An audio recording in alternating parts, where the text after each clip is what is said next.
Open your mind. Hello and welcome to Open Your Mind Radio. You have myself, Alan James. And you have myself, Stephen George. A very good evening. Good evening. It's Sunday the 25th of August 2013. And we're going to have a packed show for you tonight. Again, loads of information, great guests. But first and foremost, we'll go over to the communication channels and find out what they are. Okay, Mary, if you have your headphones on there and you're nice and comfortable in the chair, tell us how people can communicate with us on this fine Sunday evening. The communication channels are email info@oymireland.com, by phone 046 927 1212, and you can also contact us direct through the OYM chat room. Okay, thanks very much for that, Mary. At the OYM chat room, if you want to log in there, is oymradio.com, and there's the live chat button on the left-hand side. Just click on that. You can log in with your real name or a makey-uppy name, whatever suits yourself. And if you are going to call in from outside the Republic of Ireland on the telephone, it's 00353 before the 046 927 1212 number, and you may need to I think you have to drop the 0. Alan. Brilliant, Steve. Okay, the guest on the show tonight is going to be a chap called Gordon James Gianninoto, and that's his last name there. He's Italian, and we're going to be talking about all things regarding the pole shifts, something that we haven't really talked about on the show. But I do think it's quite important because there's so much information out there, so many people talking about it. So we thought we'd get somebody on like Gordon to actually talk about it. Gordon has been on the likes of Coast to Coast and a whole plethora of radio shows out on the internet. So he's well versed in the pole shift information. So we'll be getting Gordon on shortly. But just catching up as usual, a few things that happened during the week. As you probably know, or maybe you don't know, Rich Planet TV is now off the air. Now we've sent an email to Richard, and we've asked him to come on the show shortly, sometime in the next few weeks, just to talk to us. But he does have a video on the richplanettv.net website explaining why they took him off the air. Now, obviously, you can have a look at that video and make up your own mind. But for obvious reasons, I think we all know why in our hearts as to why they would have done it, But we're going to try and get Richard on the show on OYM in the next few weeks if we can, and just have a talk to him about it. It depends. He'd probably only be able to say a few things because it's a case that's ongoing at the moment. But I'm sure we'll be able to have a chat with him anyway and have a talk to him. But Steve, you're going to tell us about a meeting. Yes, I am. There's a meeting, Forum for Change, our good friends there. A Forum for Change is a meeting on this Monday, the 26th of August in 2013. That's the Atlantic Bar in Buncrana, County Donegal, and it's an 8 p.m. kickoff. So anyone who's in the area or can make it, it'll be a good meeting. It always is. They're nice lads there, Forum for Change. So it's 26th of the 8th. That's tomorrow evening. 8 p.m. in the Atlantic Bar in Buncrana, and I believe they may be selling some refreshments. There might be some refreshments at the bar there as well if you're interested. Great stuff. Now, I don't know whether you've all been watching the internet and what's going on over in America at the moment, but there seems to be an increase. Oh, okay. Let's turn that down, shall we? Hang on a minute. We'll just turn that down. I think the heater it's a little bit too hot. We have to turn the heater down. There seems to be an awful lot of an increase in police and military activity in the US at the moment for no apparent reason.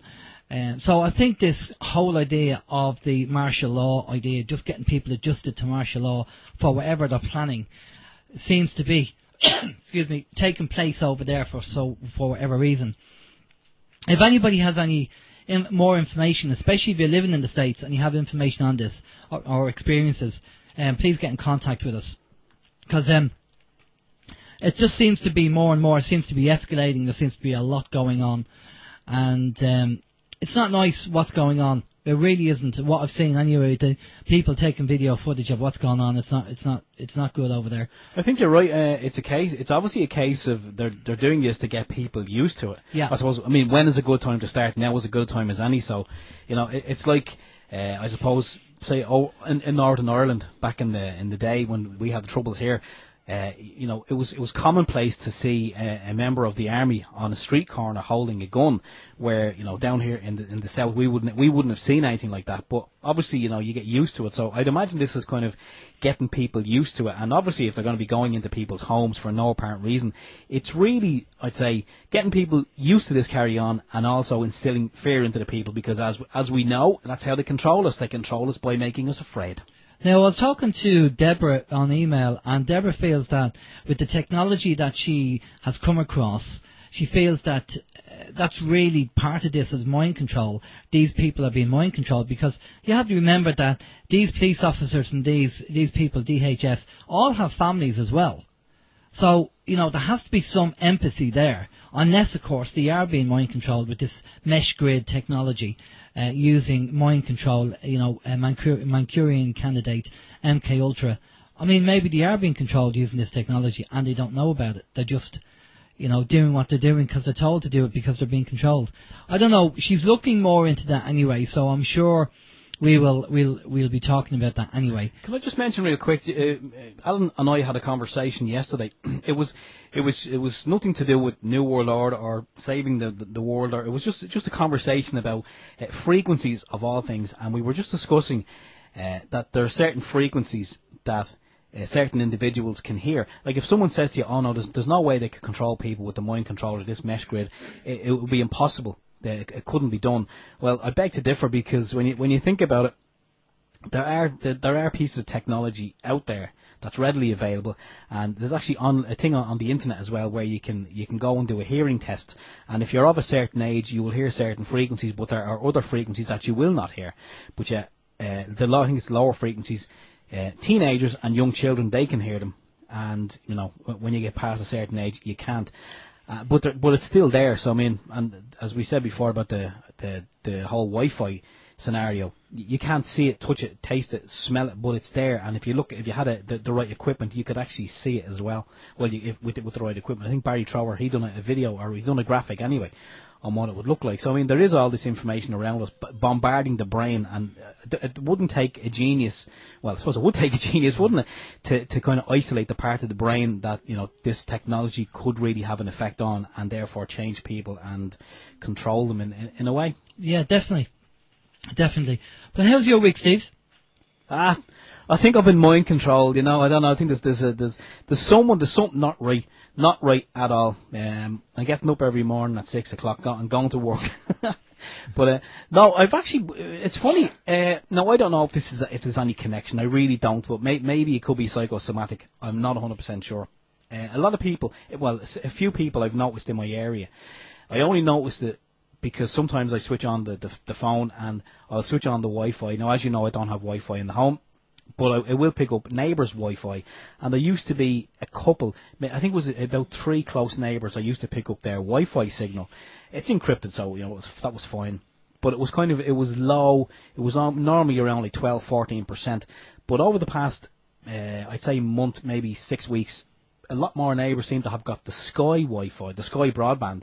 Okay. And I've just been noticing when I check it on the phone, it's picking all that up, but some of the signals are like they're like 50 and 60%, so they're bloody strong. It's as if I had it in my own home, which I don't. Say this could be the psychosomatic, all in my head, but I don't know. But I have been having trouble sleeping, and there were a couple of mornings when I woke up early in the morning, 3 and 4 o'clock, with a headache, just headaches. I mean, waking from your sleep with a headache, it's something that will be alien to me. I've never woke up with a headache. I've often gone to bed with a headache. But and by the way, before anyone says no, there's no drink involved. It's completely non-alcohol induced. And you're not saying that about your wife either. No, no, nothing. But I'm not sure if it's this increase in the Wi-Fi. I honestly don't know. But if it's the same people, say who had these wireless routers before, or the Wi-Fi routers, obviously. I think I can definitely say whatever routers Sky seem to be providing people, it's definitely, they've kicked it up a notch, and it's putting out more wattage than the Aircom predecessors. So I don't know if that's something to do with it, but I might have to get the old tinfoil hat and put that in me when I go to bed now. Oh, that's going to be bad. Yeah. What else did we notice during the week? I read an interesting article. It's a long article. It is. I mean, I'm not one for reading. I'm kind of a video man, or break it into a couple of sentences. But I started reading an article, and it was about New Zealand and Australia. It was titled, "Is This the End of Income Tax?" And it just went on, and it kind of started talking about New Zealand tax inspectors. There was a court case, and there was a nod and a wink, and some guy thought he was going to be locked up for non-payment of tax, and then there was a scenario put forward whereby it was related to income, and he says, well, he didn't earn any chickens this year, and they said, well, it's not about chickens, it's about money. And then he said, well, okay, show me in the legislation or in the law or the statutes or the acts in relation to tax where it actually says that income is money, and it's based on like pounds and pence, euros and cents, or dollars and cents, whatever. But there was nothing there, so I think the guy won his case. He said, well, I didn't earn any chickens this year. But it's a very, very long article. It really is. I will post it up in the chat room. But it's brilliant the way it's done, because by the time you're halfway through it, you're jumping for joy, because it looks like, I think, as we all knew, information we got from Hardy a long time ago, that it's that there is no law that says you must pay tax on your sweat labour, your income. And it's a very interesting article. I won't ruin it for people who like to read. So yeah, there was that one, and there was another one I came across as well. This was one that was, I think it was on one of the Freeman sites, but don't let that deter you. It's entitled "Your Rights and How to Deal with the Gardaí." That will be the Irish police. Well, we don't call them police, we call them Gardaí. It's Irish, it means guardians of the peace. A lot of people kind of, when they're stopped or pulled over, they believe that they have to be subservient to the guards, and the guard has jurisdiction over you, and they generally ask you some silly questions, and once you answer the silly questions in a positive way, you're under their control. Like, for argument's sake, is this your vehicle? So I mean, that's kind of is this your car? Or is this your vehicle? And you go, yes, this is my vehicle. So now you've acknowledged that you own it, and you've acknowledged that it's a vehicle. And like little tricky things like that. But there's a good article there on how to deal with the Gardaí if and when you come in contact with them. Now, it's not a get out of jail free card or anything like that, but it is just a nice piece of information that everyone should know about, because a lot of people think that you have rights, and you do have rights, but if you don't know about them, well, then you haven't got them. You have to know you have these rights, and you have to exercise these rights. And if you are stopped by the Gardaí, you have to invoke your rights. You have to say, well, these are my rights, because if you don't know them, well, then they just assume you haven't got any, and that's my week. Good one. I'm sorry. I watched a few videos during the week, and I know I said a long time ago I wasn't going to do this anymore, the 9/11 stuff. I said I put 9/11 to bed, but a few videos cropped up during the week. I found them on the internet, and I just started looking at them. It was kind of a lot of old information, and there was little bits of new information. Actually, one of them was the loose change. Yeah. I'll have to call it the loose change series of videos, but the last one I seen, I thought that was the end of it, but there seems to be another loose change video. It was like the final conflict, or the final cut, or whatever it is. But that's very interesting as well. I was watching that last night, fell asleep on the sofa, and woke up at half 2 this morning. Oh my god! But yeah, there you go. That's pretty much my week in a nutshell. So how's your week? Well, I'll just add to that. If you go to YouTube and type in Garda Confidential, there's a new kind of pilot sitcom that's come out, and it's a bit like Father Ted, but for the Gardaí. And I found it very entertaining, and I'm sure the guards, when they see it, they'll find it entertaining as well, because it's probably very true to the mark.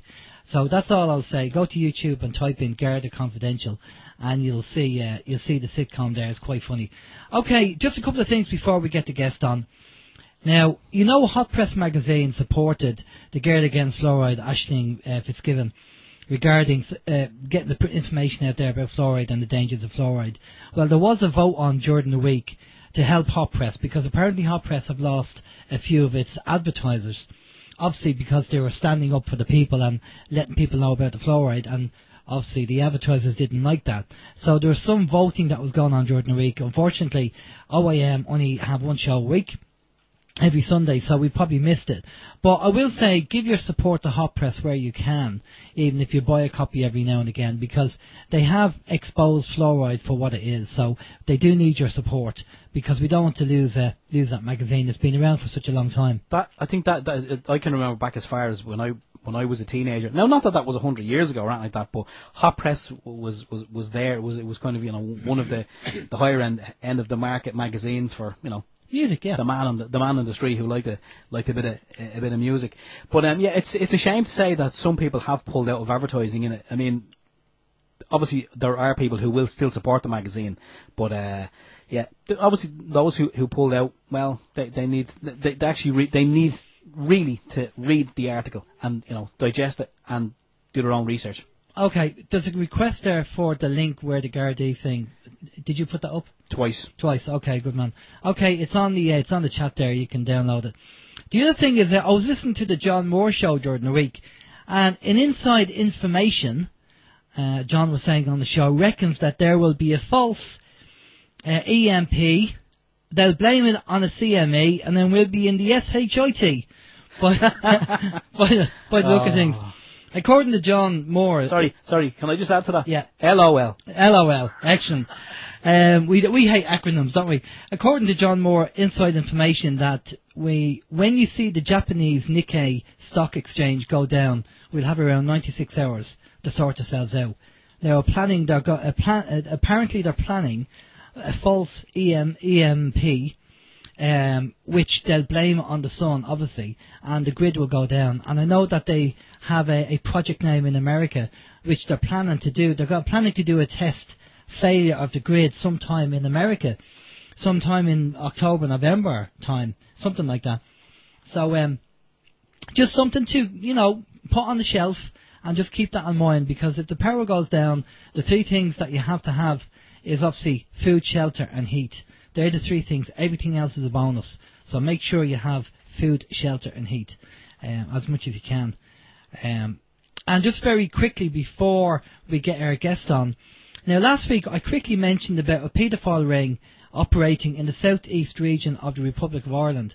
Now it was a report that was sent over to me by a listener, and this was in 2002 on a website, and it's got to do with Malcolm MacArthur and Irish Attorney General Patrick Connolly.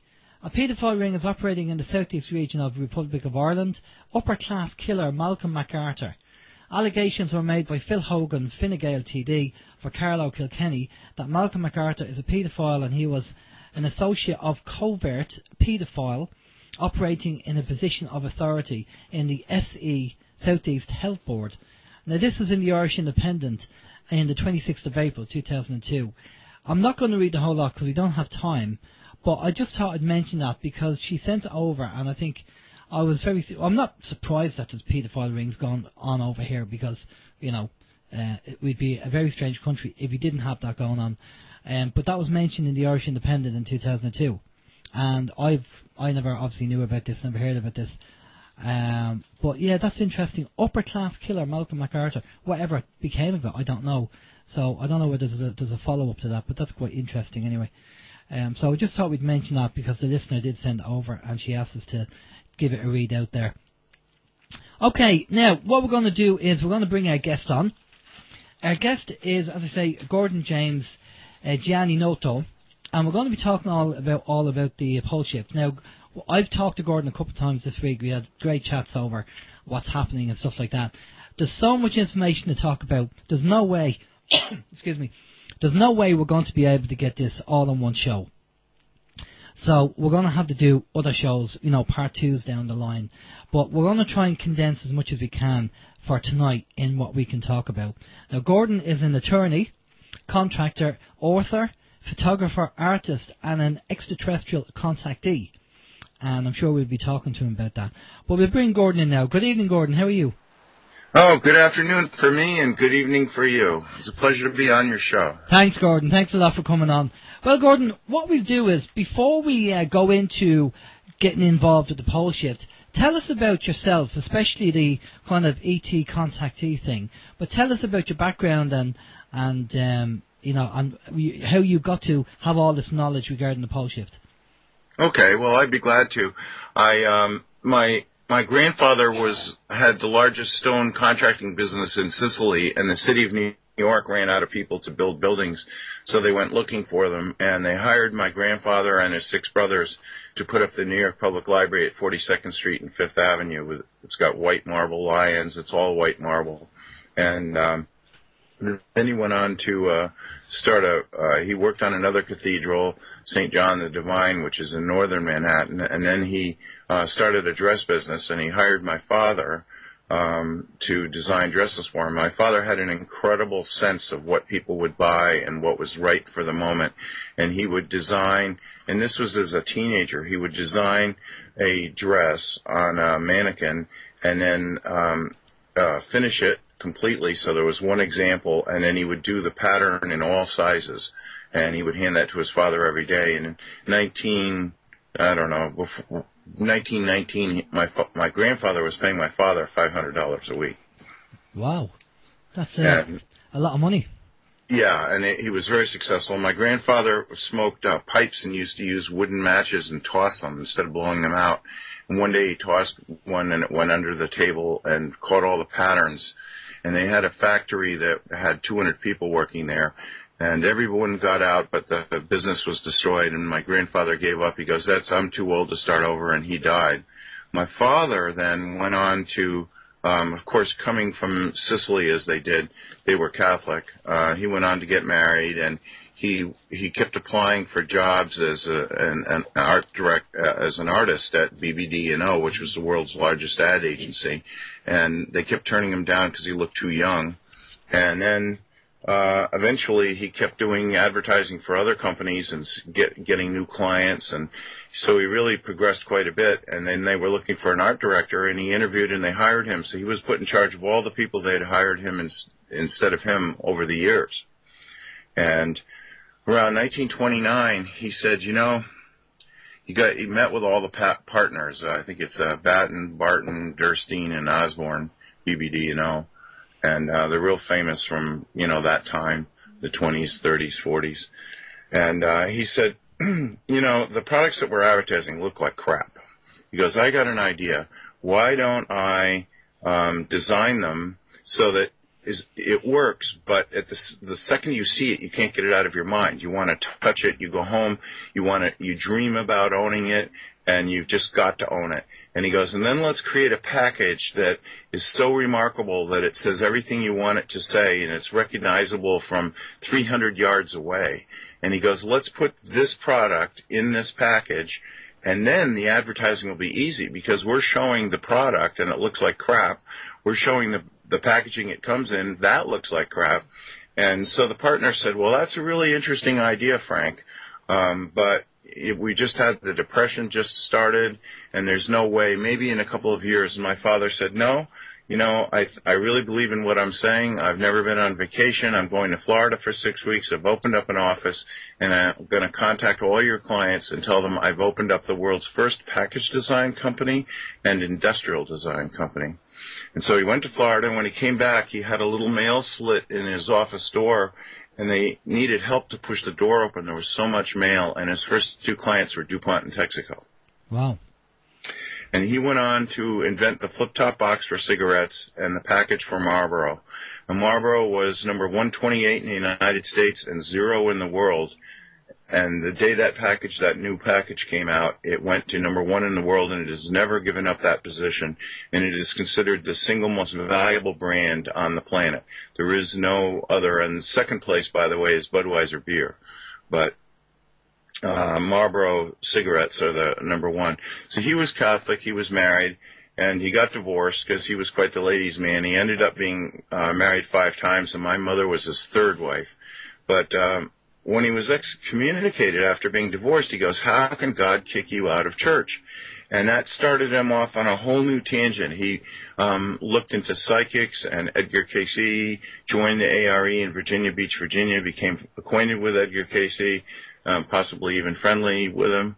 And he acquired all kinds of other books about telepathy and UFOs. The minute Roswell happened, he bought the first copy of it.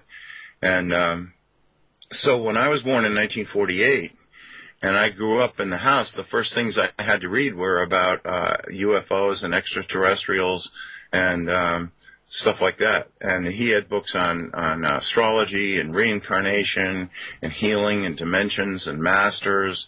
And I was the only person in the family that was as interested in it as he was. So I had that support at home. Meanwhile, they got divorced because he went off. He was bad with the ladies again.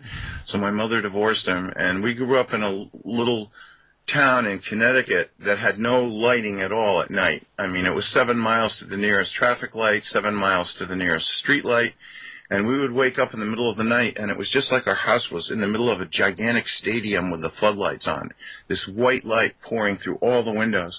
And the funny thing was that we were all awake. This didn't happen while we were asleep. We were all in bed but awake.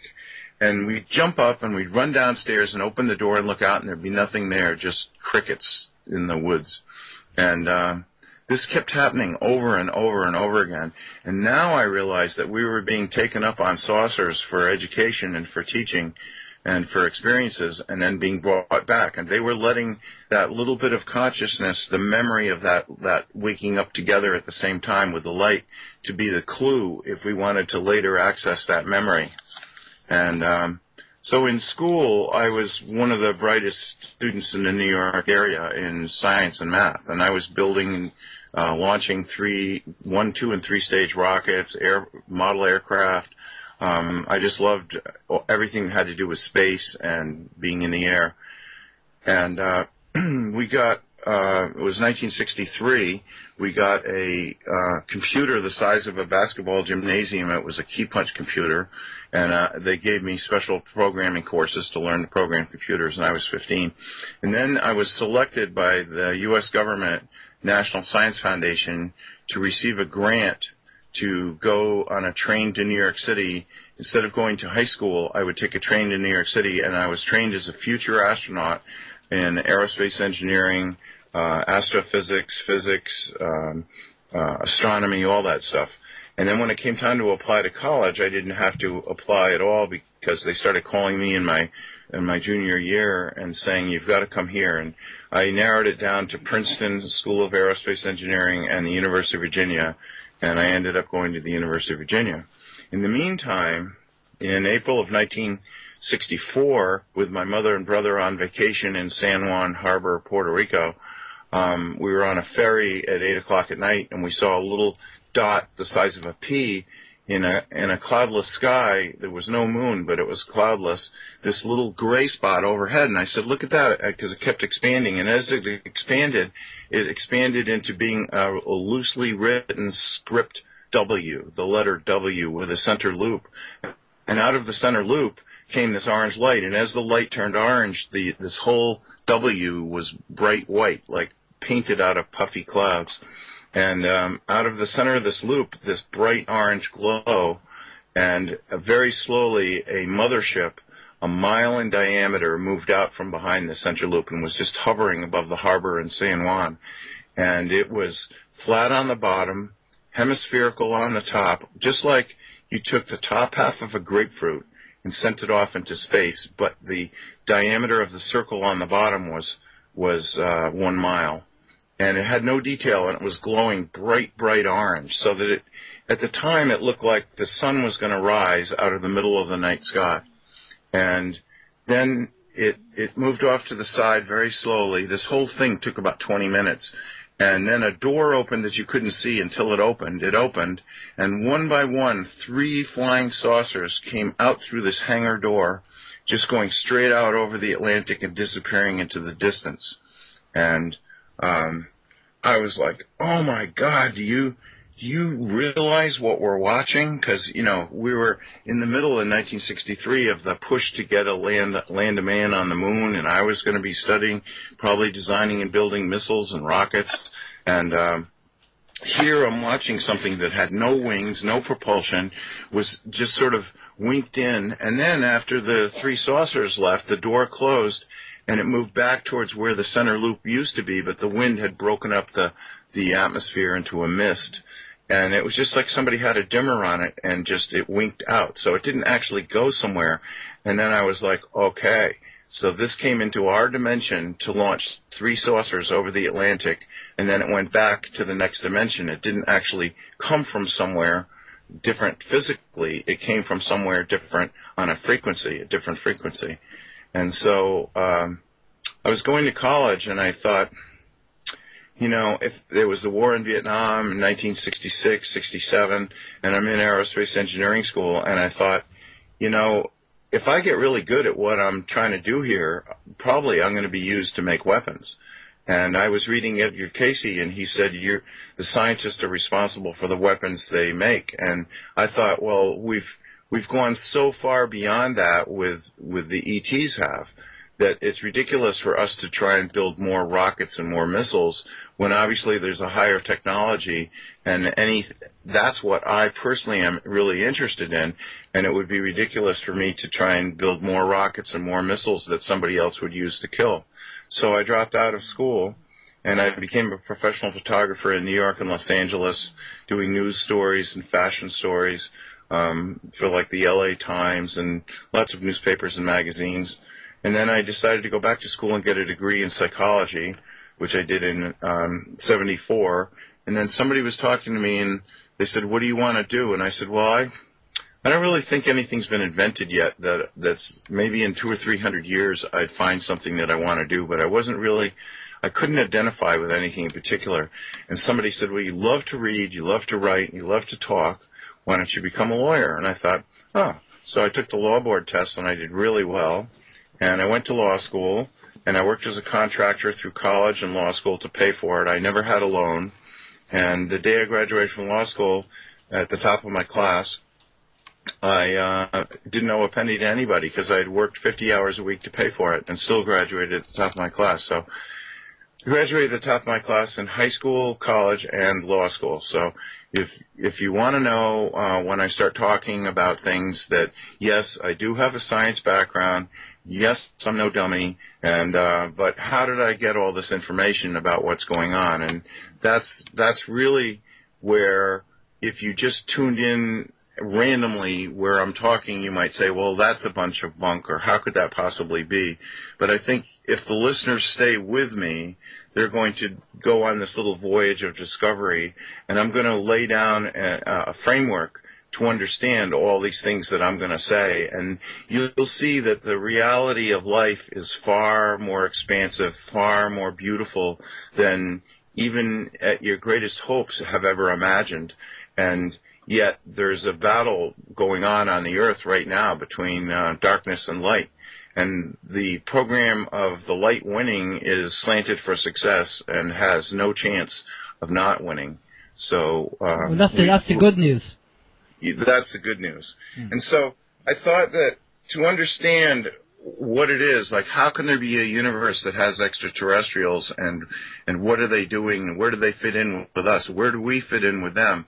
I want to take you back to the beginning of the universe. Now, imagine that you're the creator, and you're sitting there, and you can do anything in the entire world because you have all power. But you haven't done anything yet. And you're sitting there, and you're thinking, well, I already know everything. I already could do anything. How can I take myself, my own self, to my own next step? So I think that's a good way to start with this understanding of the Creator, because, you know, people say, well, if I went to heaven, it's just going to be perfect. I'm going to be floating on puffy clouds. I'm never going to have to worry about anything again. And I hear the same sort of thing disguised when people talk about ascension and ascending to another level. That they're thinking, well, I'm just going to reach some point where people are going to pour me nice glasses of milk, and I'm going to be sitting on a nice pillow, and I really won't have to worry about anything or think about anything. And that is so far from the truth of what's the reality of it. And so the Creator, of course, being very creative, thought, well, how can I take my own self to my own next step? And came up with this idea. Now, you could picture the Creator as a person, but I don't really think that's the most appropriate. I think you really have to imagine the Creator more as some sort of sphere of light. that's on all dimensions. So it could be a person, could be anything it wanted to, but it's more like an energy. And so the Creator said, well, how can I take myself? Aha! What if I divide myself into trillions of little parts, and I create a universe for these little parts to go out and experience all of life and go through a whole process of advancing until they finally, each part individually, is as capable and all-knowing as I am now. And once these parts, each one making a unique contribution to the universe that no other part can make, meaning that everyone is important. There isn't any person, no matter what their intelligence, their race, their religion, their background, their anything, criminal history, doesn't matter. Every single soul is important, so, and has a unique contribution to make. So what the Creator did was create this universe as a place where all these parts of it, the Creator, could grow, and created a physical plane, an emotional plane, a mental plane, and a spiritual plane of existence where all these things could take place. So every single thing that's in this universe has a part of the Creator in it. And what is it doing there? It's a Creator in training, and that's what we are. So even though you don't really see it right now, you are creating every single day that you live. And for most of you, you're like a donkey with a carrot. No matter how far the donkey walks, it never gets to the carrot. And the reason why is because every day you wake up and say, well, I've got to do this and I've got to do that. And someday I'll be happy, and someday I'll have the money that I'm looking for, and someday I'll have the house and the partner that I want, and someday I'll be doing something useful. And when you say that every single day, you put it off to another day, and you're agreeing to it. So each little part of the Creator has forgotten about being part of the Creator. So here we all are, parts of the Creator, materializing our world every single day. And yet, when you look at the Earth, it's not the oldest star in the solar system. It's not even the oldest star in the universe. They figure the Earth might be 4 billion years old, and the universe could be 16 billion years old. For all I know, they're off by a factor of 1 trillion. But the point is, if there was life developed with civilizations on other planets, it would have been invented on other planets other than Earth, because Earth is really the newcomer on the block. So when people say, well, I look up in the sky and there's so many stars, how can there not be an infinity of other lives on other planets? And that's true. What you've got is a universe that's continuous in all directions. It's not only continuous from our physical point of view, looking at planets and light from planets and X-rays from planets and solar flares from stars and all these things. It's not only that, but there is a level above this on a different frequency that you can't see, but is equally full of life. And these frequencies and these you could say it's like tuning a radio station dial, and each place on the dial is a different reality. And these other realities stretch all the way back to the Creator, to the point where us being some of the younger ones, we're working on very important things, but there are groups of souls who started back when the Creator divided everything up, and they have come so far that they exist only as a thought in space. They could merge back with the Creator tomorrow. That's how advanced they are. But instead, they've stayed behind to help their brothers and sisters. And if they wish to, they can materialize their entire civilization into one flying saucer and materialize themselves as one human being flying the saucer, and they can fly out of the sky and land on the Earth and step out. And that is actually, it looks to you like one person, but it's actually trillions or billions of souls who have reached a point of understanding that's so far beyond that they don't need to live on the physical, the emotional, just on the mental and the spiritual planes. So there's a continuous frequency out there, and the Earth was invented as a school, and it's a school of hard knocks, and a lot of things have been going on here since the beginning, and there's like a battle between light and evil, and it's been going on since the beginning. But we're about to change frequencies. This is the first time that that's ever happened with a planet that's inhabited. Usually, if you have achieved consciousness where you could live at a higher frequency on another planet, you would die on the Earth and then be reborn on this other planet. Never has there been a chance for the whole Earth to go all at once while we're all alive here. And this will not be a sudden thing. It'll be sort of like a gradual thing. But it's absolutely going to happen 100% within the next 100 years. It might even happen within the next 20 years. And it could happen tomorrow, but it's not likely to happen tomorrow. But it's sort of like a graduation. And like my wife Janet says, the bus is running. Are you ready to be on it? And so you've got this background of what's happening with the Earth. And at the same time, since it was created, there are forces of domination and control, and these are really powerful, evil souls. Can I just add something there, Gordon?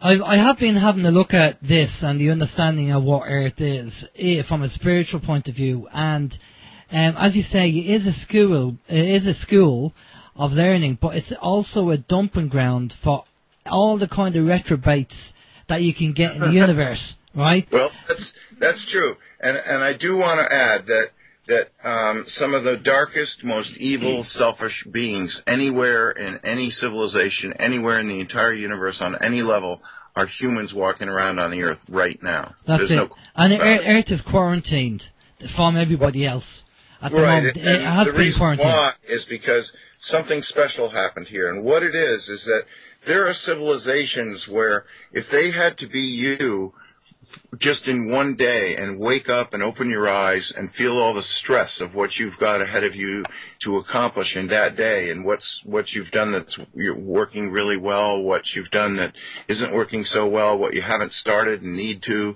what you didn't pay attention to, all these things in your mind. These people from these other civilizations where nothing has changed in 100,000 years, nothing has changed in 1,000,000 years, if they were all of a sudden to wake up in your bed being you, they'd probably immediately have a heart attack and die, because the stress level would be unbelievable. And this is what's this definition of free will.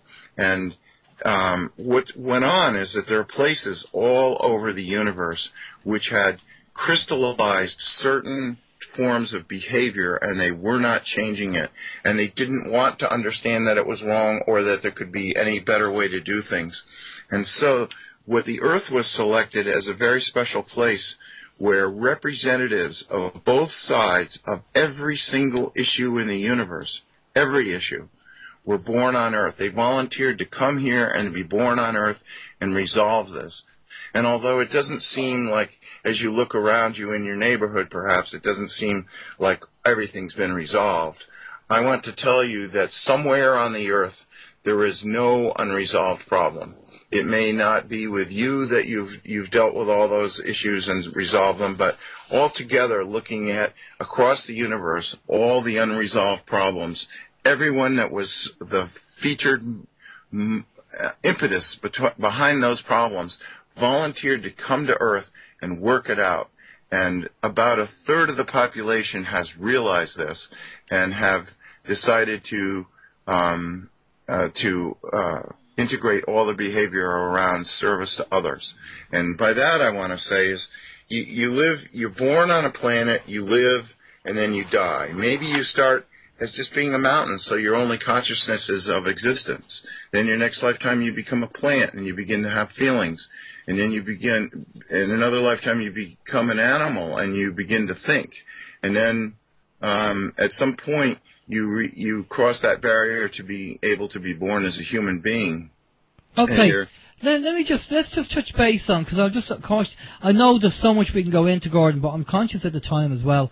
I think everybody feels that there's something going to happen.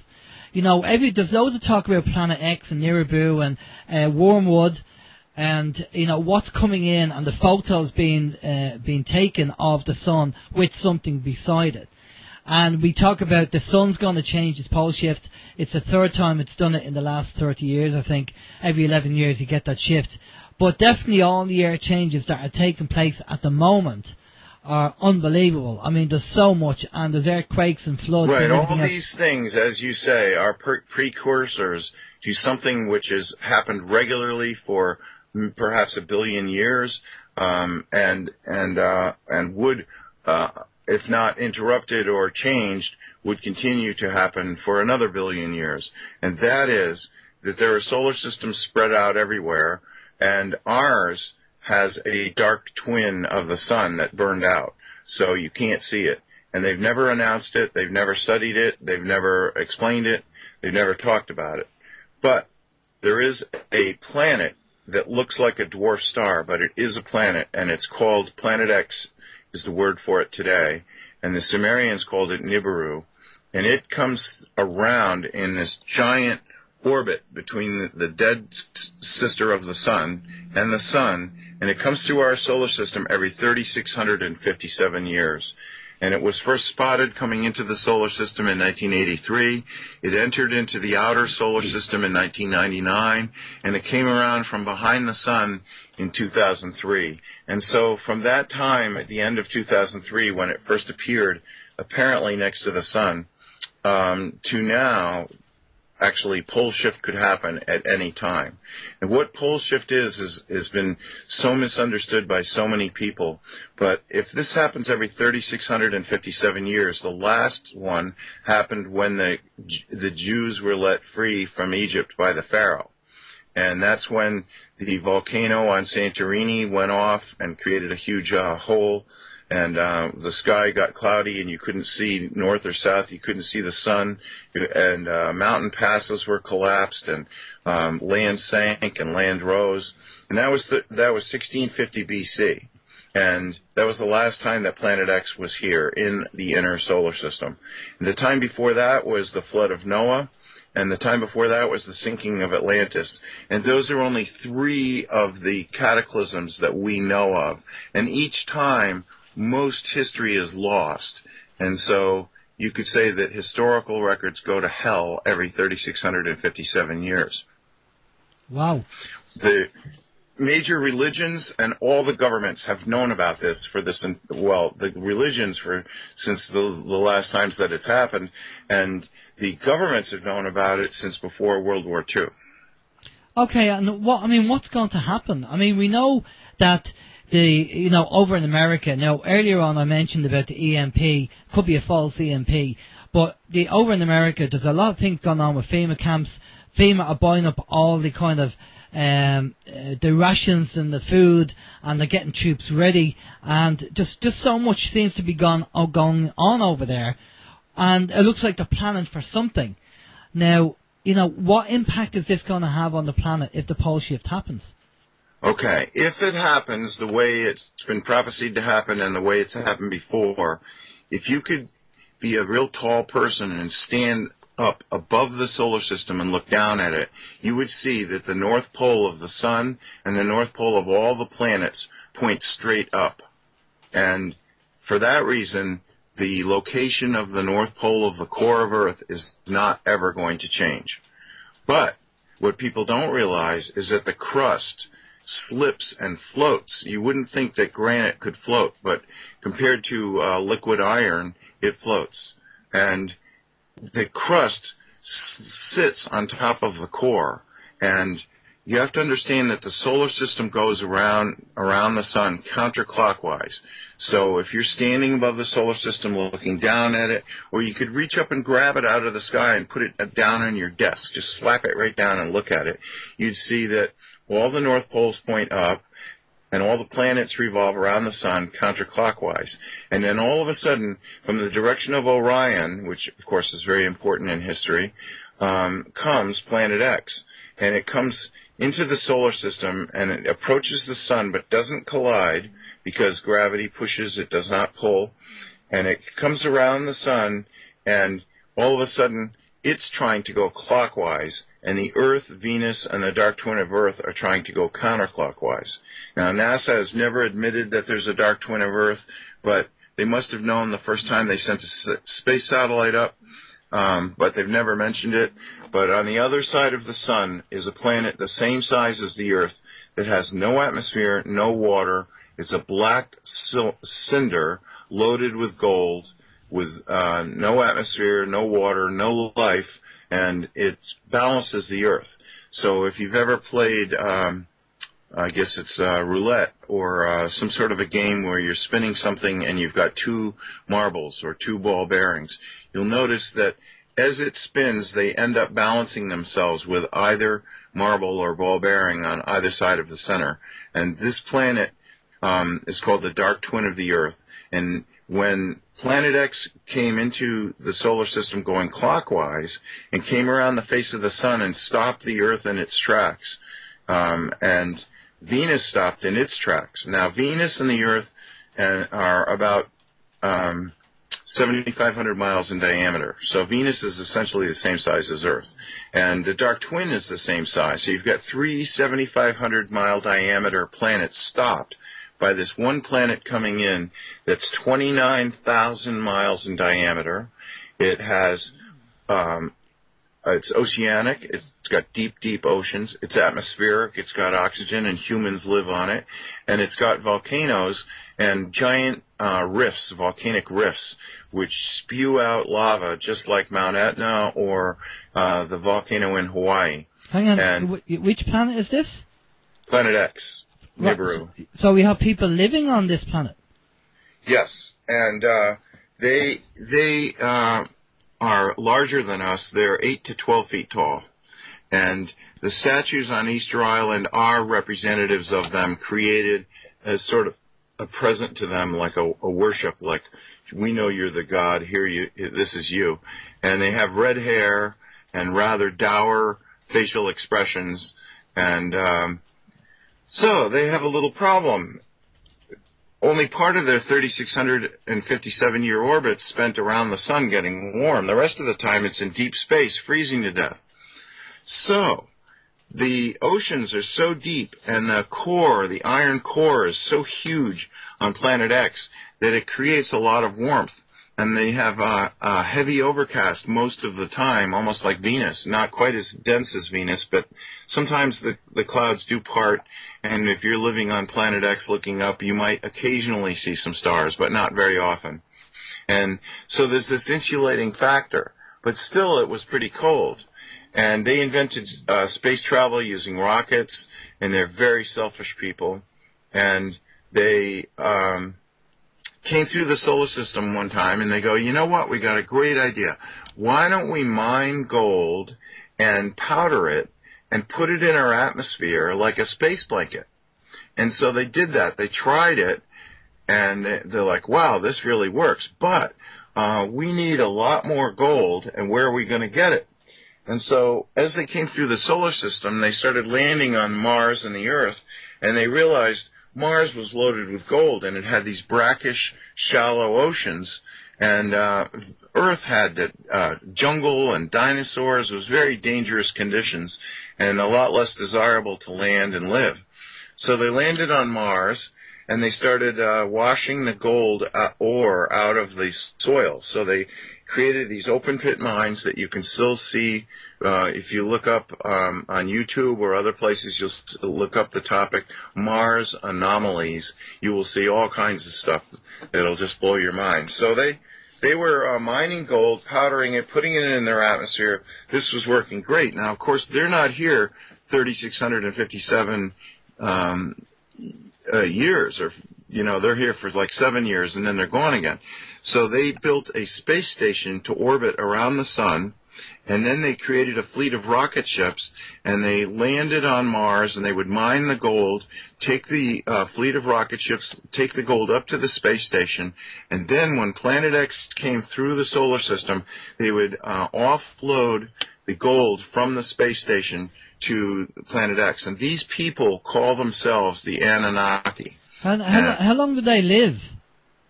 They only live as long as we do, but they did have a device, a liquid from their planet, which does not exist on the Earth. And they would bring this to the Earth or to Mars, and they would bathe in it, and it's like a rejuvenation pool. And that's the origin of the myth of the Fountain of Youth, that there's a Fountain of Youth somewhere is the myth going back to the fact that these Anunnaki could keep keeping themselves young and vital by bathing in this solution, but ultimately left to their own devices, coming here and being born on the Earth, or living on the Earth or on Mars, they didn't live any longer than we do. Well, if they had all this technology, surely they could create gold themselves. Well, no, that's the thing is they're very selfish, and somebody gave them space travel, and but it was not like space travel to another galaxy. This is space travel right outside their planet. So if their planet's in our solar system, they could take off, sort of like our goal has been to have a base on the Moon or Mars, but we haven't done it yet. Well, they did it, and so they were really not that advanced. Of course, back then, 10,000 years ago, and you see them going through the sky, you would think, oh my God, that's God. But now, with television and science background and news, you know that this is all just regular science. You know, you build a solid or a liquid-fueled rocket, and you get more thrust than to get up to 17,000 miles an hour, the escape velocity, and then you leave the Earth. So the same thing was true on their planet. But so they were mining gold on Mars. They built some pyramids. They built some cities. They did all kinds of things over the years, and there was no other form of life other than lichen and algae on Mars when they came there. And being lazy, they would have had to build huge generating plants and power them to pump water. So being lazy, they just washed the gold by draining. They discovered there was all these inner caverns to Mars. So they drained the water downward into the caverns and used the thrust of that water draining to wash the gold. And gold is 20 times heavier than water. So once you crush the ore, if you wash it with water, the water will carry away all the lighter debris, leaving the gold. And so that's what they were doing until they drained all the water off of Mars, and the atmosphere changed, and they go, oh, damn, we can't stay here now. We're going to have to go to Earth. And so they came to Earth, and this is where the Sumerian tablets pick up. And the Sumerian tablets are cuneiform clay tablets discovered in Iraq about 150 years ago by English, German, and French archaeologists, who then set about cataloging them and then translating them. So along comes this century, this man named Zechariah Sitchin, and he was reading through the Sumerian tablets, and he goes, oh my God, they've misinterpreted everything, because they said, well, heaven. So when 150 years ago, when the archaeologists said heaven, everyone thought, well, there's no way for space travel, and there's no place to go. And if you went there, you wouldn't call it heaven. So this must be a metaphysical concept, and what they're talking about is gods from heaven. But Zechariah saw it for what it was, which was that this was a group of humans in our solar system who decided to travel to Earth to mine gold. So that's what these tablets are saying.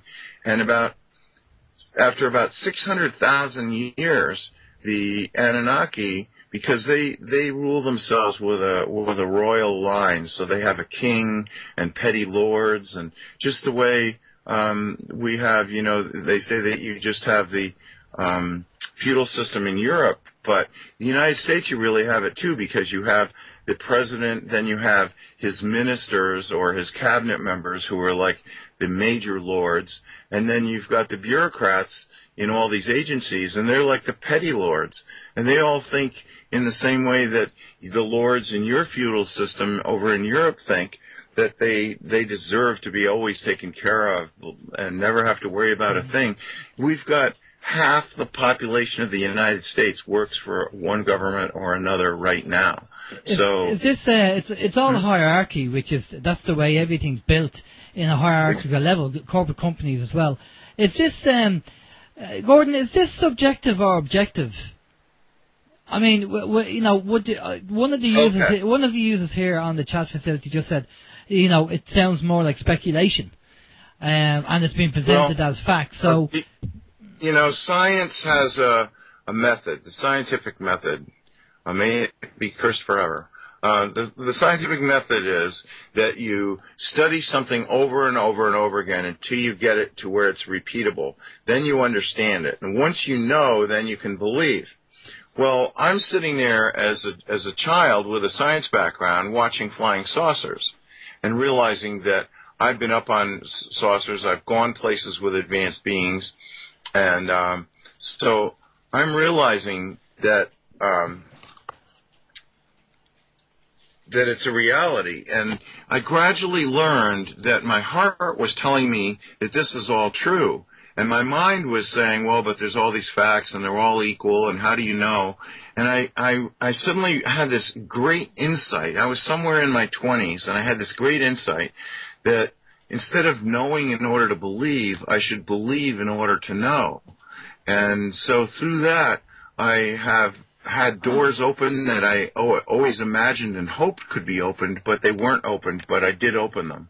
And that's the way I did it, is the fact that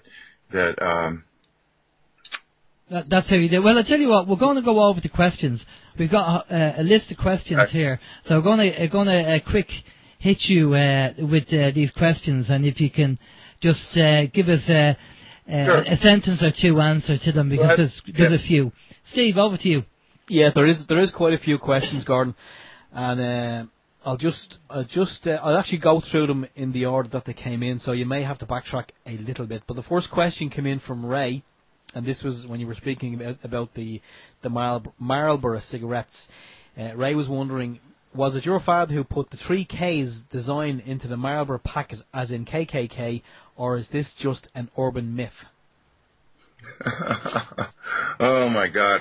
I'll tell you what my father designed. 90% of the men that look at that packet see a mountain, and 80% of the women that look at it see a house.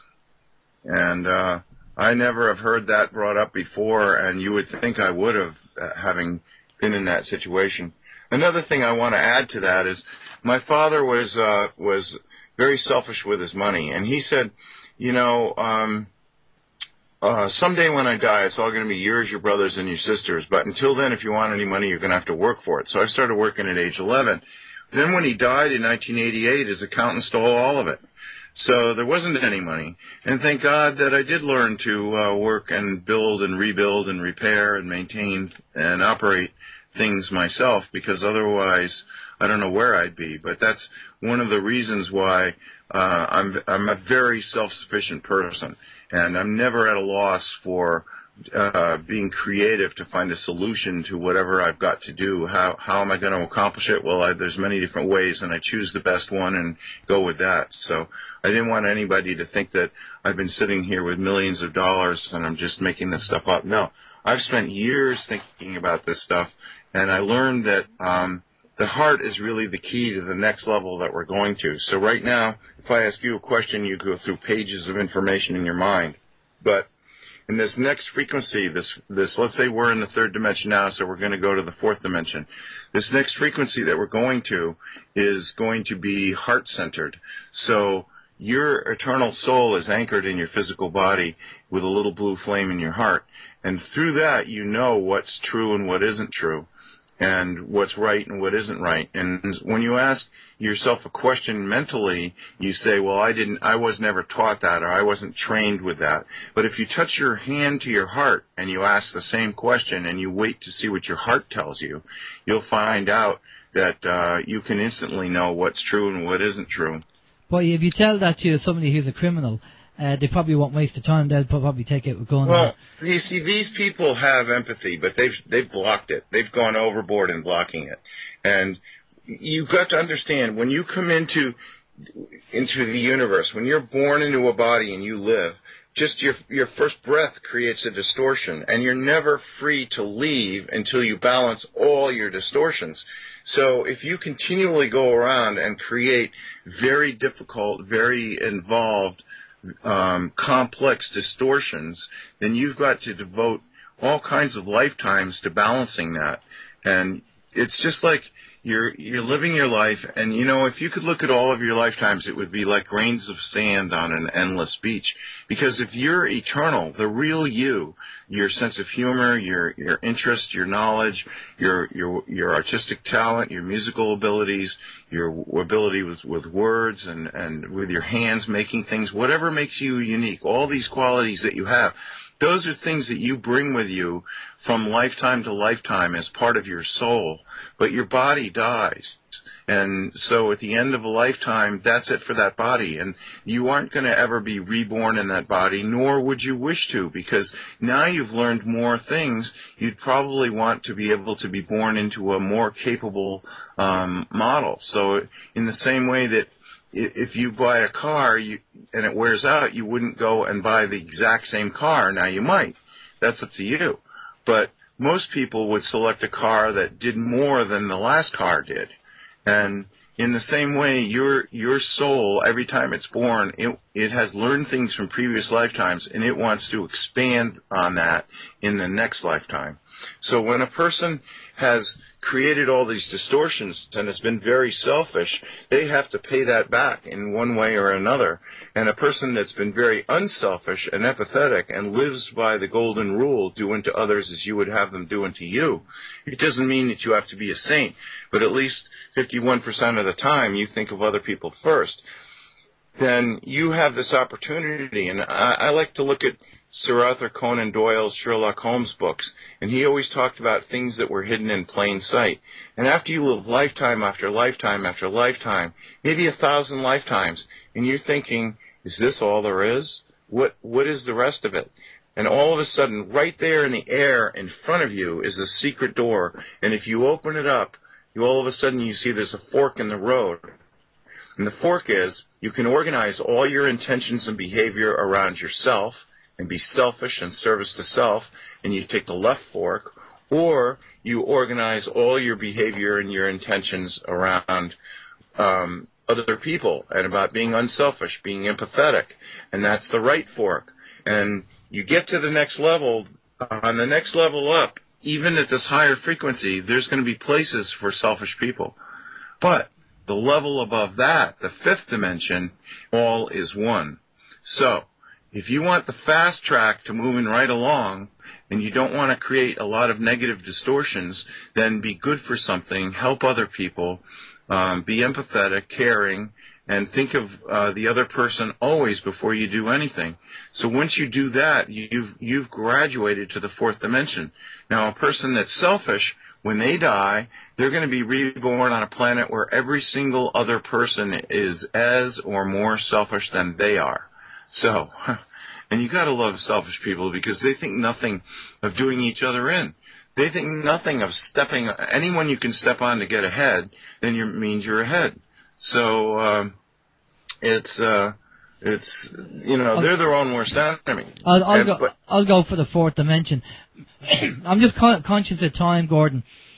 Now, the original question was the KKK and the Marlborough Brock. So you don't never heard that. You never heard that before. Okay, Steve. Next question. Right, just based, Gordon, on what you've said there about the kind of the selfish people and what you spoke about, that brings up a nice opportunity to throw in Chris's question. Christian was wondering, can you ask Gordon, is karma a con trick to enslave us on another level?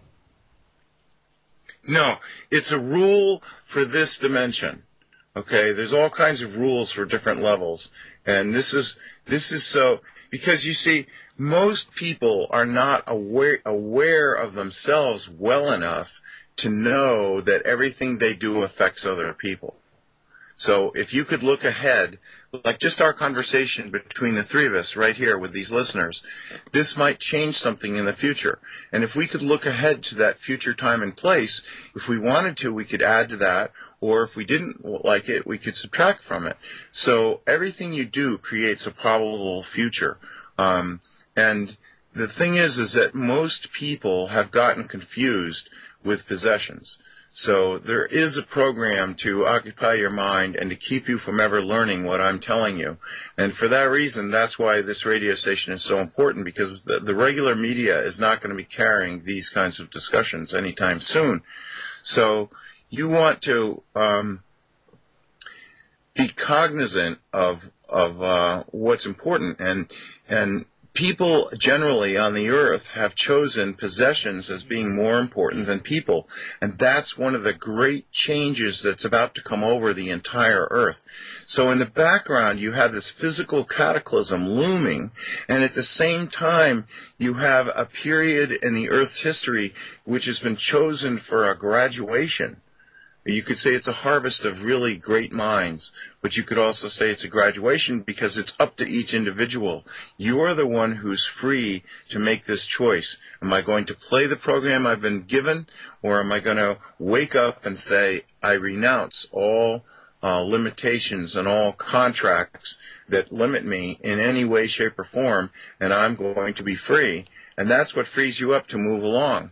So most people don't understand that you've got to organize all your behavior around service to other or service to self. I would say, Gordon, it's down to self-awareness. When you become, if somebody has a car crash and the car is badly damaged, and what do people normally say? Look, it's only a car; it can be replaced. At least you're okay. That's when they.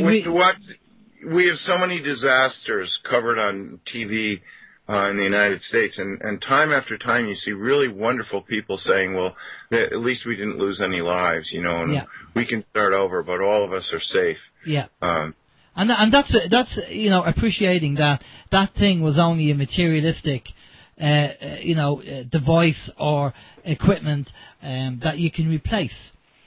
So they're realizing that they're more valuable as a person, and maybe some people in life need that kind of waking up for them to wake up. You see, that's another role of the tribulation. A tribulation is an old story on many worlds, because you really, if you think about what's important, maybe most people haven't been noticing it, and what's going to cause them to notice it than to take away all their possessions? Yeah. And then they realize, and what's happening at the moment over here in Ireland, and austerity across Europe, is people are beginning to, the issues with mortgages, can't pay the mortgage, the banks are trying to take the house, and then people are beginning to say, hang on a minute, let's help each other, let's get together, let's support each other. And other people are realizing, oh well, it's just a house, as long as I have my health, the main thing. I mean, my grandmother always said that for years. She said, used to always say, your health is your wealth. Because if you don't have your health, you have nothing. There's no point being a multimillionaire if you have cancer or if you're dying of some disease, And exactly, and wealth is created by human endeavor. So if we could get off this trying to build stuff that we know is only going to last 20 years, if we'd start building houses like they did in Poland, where they routinely would last 1,000 years, just all the effort that would save, and if you could take all that and put it towards everybody having food, shelter. I mean, when I travel around the world and I meet people from around the world, everyone wants the same thing. They want to have clothing, they want to have keep warm, they want to have a place to live, they want to have family life, and they want to do something really useful and meaningful. And you wouldn't get that idea from the programming that you see from commercials and advertisements and radio messages and television messages and films, that you're preoccupied with all this stuff and you never clear it away and say, really what is important. But I think that as a slow-moving disaster, and I'm just, you can have a rapid disaster like a cataclysm, or you could have a slow-moving disaster. And a slow-moving disaster is where, and this I think is a blessing for the economy to fail, because let's face it, I'm not going to focus on this, but the economy is a house of cards, and banking is a house of cards. And so it's about to collapse. And as people who have worked all their lives towards, well, I'm going to have the golden retirement and I'm going to be able to do X, Y, and Z, and they're realizing, well, I'm losing everything that I thought I'd have and that I considered important. So as people turn around and they survey the scene around them and they realize it's all coming to naught, this is like a gift, because then you can ask yourself the question, what really is important? Yeah, I think you have to move away from materialism and get to know yourself and be self-aware. Okay, we're going to go over to the questions again, Gordon, because we have a few, so we need to quick hit the actual questions because we're just Yes, watching the I time. said I would be glad to come back on, and the more things I mention, probably the more questions people are going to have, and I appreciate the questions. I appreciate the interest, and I really want everybody to, spend a little bit of time thinking about what I'm telling you, that you are an eternal soul, and you will keep living whether you think you will or not. And the point is, when are you going to point yourself in the right direction and get on the highway to the future? Exactly. Okay, Steve, over to you. Yeah, wise words, definitely wise words. Alan Savman on the MSI chat is wondering, he says, Gordon, isn't the fourth dimension time? And then he says, so we're going into a time dimension. Please explain. Oh, God, this is a very common question, and this is where conventional science is of no help in understanding this, because people say, well, there's three dimensions, length, width, and height, and then when these objects that have three-dimensional shapes move, then you have time. So in different parts of the universe, you're moving at different speeds, then you create different times. So the fourth dimension would be time. But then scientists, being ever so smart, said, well, but what if each dimension, like length, width, or height, what if each dimension itself has three dimensions, and then you still have time outside of that? So then the physicists were like, oh, well, we're convinced based on string theory that there's 10 dimensions. But let me just say, there's an infinite number of dimensions, and the scientists don't have a clue. And the time is different everywhere in the universe that you are. But as an eternal soul on the creator level, that little blue flame that's in your heart that links your consciousness of all you've ever done and all you've ever thought and all you ever will do is connected through your heart, and that's been blocked. That energy has been blocked so that you would focus on your mind and get lost. And so you are an eternal being. So where you really live, your true home, where you came from and where eventually you're going back to, where that is outside of time. So from that point of view, all times are equal. So that actually in this dimension, we see things as linear. There was the past, then there's the present, then there's the future. So it's this linear process. But as a soul outside of your body, you will see that you actually are living all your lifetime simultaneously. Now, this is a difficult concept to absorb, but if you think about the logic of it, it has to be true. Because once you're outside of time, and that's what's so interesting about quantum physics, is they have discovered that they can split an atom in two, and they can do something to affect half of it, and simultaneously with no time delay whatsoever. In other words, this change did not have to go from a length, width, height location over a period of time to another length, width, height. Instead, it happens simultaneously that the other half of the atom reflects the same changes in a mirror-like fashion. So this has got physicists really excited because they're saying, look, this proves that there is some area of reality that is beyond time.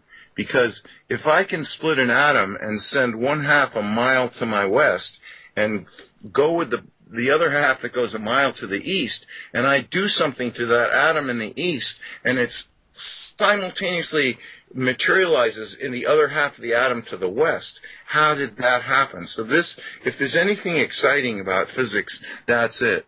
Because they're on the edge of discovering this, that there is a place outside of time. So no, we are not limited to three dimensions and time. These dimensions like when we graduate and people think, well, I hear so much talk about ascension, which to me is like a waste of time. Because you could say that between yesterday and today you ascended. Like, are you a millionth of a better person than you were yesterday? Are you 50% better than you were yesterday? Are you 100% better? Are you a billion times better? So these things are all gradual, and believe me, on the next dimension up, when Earth becomes a fourth dimensional planet, we are going to still have to have sex, have to eat, have to laugh, have to cry, have to grow our own food, have to make friends, have to get along with people. but we're going to be doing it with some better equipment, and that's the meaning in all the prophecies of the new race. So you see, this whole thing about Planet X is just one part of a gigantic scenario, and it just to look at one part of it by itself is wrong, because the government would say, well, we're getting ready for social riots. Well, yes, you are. We're getting ready for earthquakes. Yes, they are. And listen, the more things that you as a listener can do to get ready so that nobody can fool you, there's no situation that can take away your happiness, your health, and your success. And this is all up to you. And so it's up to you how you're going to react to this stuff. But I can tell you that clearly between the earth disasters and the graduation of the mind and the heart, between those things, that everything is going to collapse as we know it. Governments, the social order, the economy, banks, and all religions, because all of these have been various things created to control us. And once people stand up and say, I renounce all forms of control, no matter where it came from, no matter how it came to limit me, I renounce all of it, and I am a free, eternal soul. And from now on, I'm going to follow my heart. If you'll stand up and do that, then you're ready for the new world. And when you die and you're reborn, you'll have a choice. Would you rather go and become a star and have a whole solar system? Would you rather be a planet and have soul families that you've known over these eons come and live on your planet? Or would you rather be reborn on the earth in a new body, the hybrid human body that will be telepathic, live 400 years, have an IQ of over 300, and have open contact with other extraterrestrials from around the universe?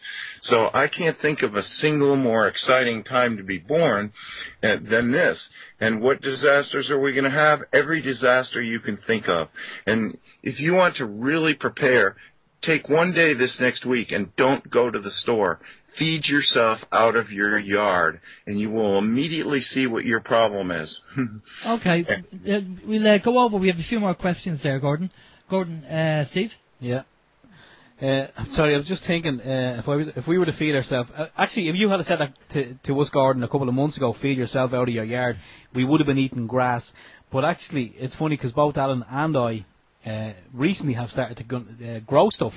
So, yeah. I'm still waiting. Has yours not bloomed? No, Blossomed yet? No. Okay. No, the peas have, but the other bits haven't. Oh, we're just experimenting. But go ahead, Steve. Yeah, when you're talking, Gordon, about all of what you spoke about the evolving in fourth dimension, that actually brings a nice little nook to throw in Agent's question, because we have had a lot of information, we have seen a lot of information, and we spoke several times about the pineal gland and calcification of same. And Agent is wondering, is the pineal gland an important organ? Because there seems to be, according to Agent, so much disinformation about the pineal gland. Yes, and this is a very important question because this harks right back to Planet X. So after the Anunnaki were here on the earth for about 600,000 years, they started rebelling and going, why in the hell are we doing this gold mining when we could design some gold mining slaves? In fact, we could take, because we're human, we could take our DNA, and it's related to all the DNA on Earth, and we could mix it with the apes, and we could come up with a race that's just smart enough to be able to mine gold and just stupid enough not to realize that we are not gods, because the Anunnaki were pretending to be God. And that's the source of all the religions. And I don't want to discriminate. I'm going to paint with the same brush, okay? The Muslim, Jewish, and Christian religions are all, at their heart, the story of the Anunnaki on Earth pretending to be God. Okay. Steve, next question? Yeah, and obviously, that's another thing that we've often said from time to time as well about organised religions, that the one feature that they had to make atrophied so that people would not instantly know, hey, if you're in a physical body, you're an eternal soul, and I'm in a physical body, I'm an eternal soul, therefore you're not in charge of me. So the one part that they had to make defective was the pineal gland. And that's why so many religions always take water and pour it over the top of somebody's head to baptize them. They say, well, I'm opening up your higher center to God. And it's symbolic of the fact that our pineal gland is defective and cannot recognize. But not everybody's walking around that way. There are a lot of people who have quite well awake pineal glands, and they realize they're eternal souls, because you have 7 chakras, 7 energy centers in your body, and you have 7 glands. Each chakra corresponds to a different one. And you have a throat center, you have a third eye in the center of your forehead, and you have this top of the head center from the pineal gland. So a lot of the religions do things to open up these chakras, the forehead and the top of the head. And so you see all these ceremonies built around that. But in another sense, they're also taking you in because you're pledging allegiance, and you're pledging allegiance to a force that is not superior to you in any respect at all. In fact, has every intention of controlling you. And that's why I say, when you want to stand up and be a free individual, you might want to say, I renounce all forms of religious control that have been foisted on me. And this was done when you were a child. In some cases, they're selfish beings who are like gatekeepers to Earth on the 3rd dimension. And you can't agree to come back to Earth to meet up with your friends and resolve the things that you need to resolve.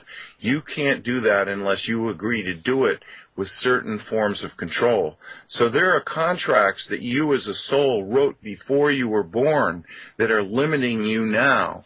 But now that you're here listening to my words, you should walk outside and say, I renounce every form of control, no matter what the source, no matter what level of control is being attempted. I renounce all of it in order that I can be a free soul. And I do want to say that the one who came to change that was Jesus.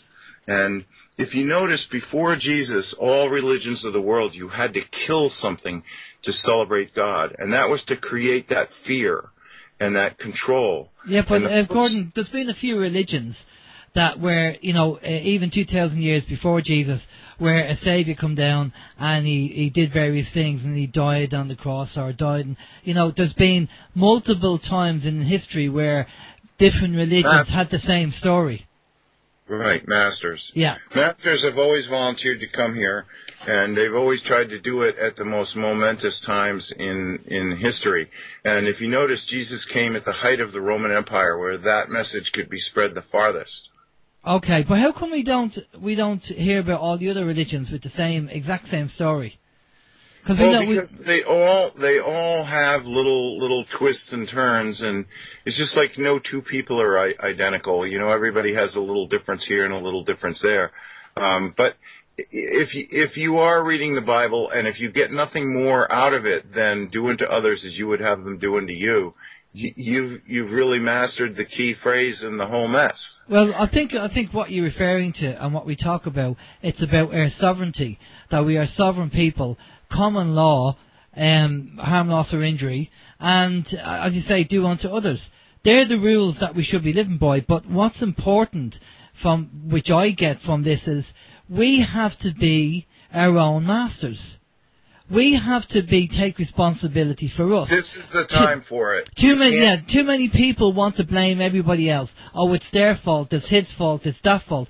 We have to take responsibility for our actions. I tell so many people, they tell me how damaged they are and all the reasons for it, and I say, look, it really doesn't matter what happened, it's what you do about what happened. I know plenty of people that went through the most worst conditions you can possibly imagine, and look at them now. They're just like beacons of light everywhere they go. And why? Because they got the point of everything. And, they didn't sit there. If you're looking back in the past, it's like you're looking over your shoulder where your life is moving, This is the present. The present is now, and now it's now, and it's now, and the present is continuous. And if you're looking over your shoulder at how people are reacting to what you did or what you said, you're not looking forward in your own life. And you've got to take responsibility and say, I don't care what happened to me. This is where I want to go. I'm a creator in training. I'm going to use my creative powers to make myself a better person, and by making myself a better person every day, a little bit at a time, I'm going to make the world around me better. So we all have to step up to the plate. It's very hard when you're in when you're trying to educate people about what's going on, and everybody's controlled, and they're watching the TV and their X Factor and everything else. And when you talk to them about these subject matters, they just think you're a nutter, you know. But we're going to go over to the questions again, Steve. Yes. Where was I? Question come in. This one come in a while ago, near the beginning, Gordon, when you were speaking of the creator, and Agent was wondering. You probably never heard this one before, but who created the creator? You know, that question is asked very infrequently, but from the creator, there are all kinds of people who have tuned in on where did the creator came from, and he came as much as we're creators in training. He was a creator in training, and he got this idea: what if I create a universe that works like this? And he wanted to have it different than the other universes that he saw around him that other people had created, and he decided, you know, I think I'm going to make it a little bit difficult. And he probably only intended like 10 or 15% difficulty instead of like 50% difficulty or whatever it actually is. But there's been a lot of pain on Earth that you wouldn't think is absolutely necessary. But there's a lot of people that will just sit on their ass and do nothing unless they're kicked right off the couch.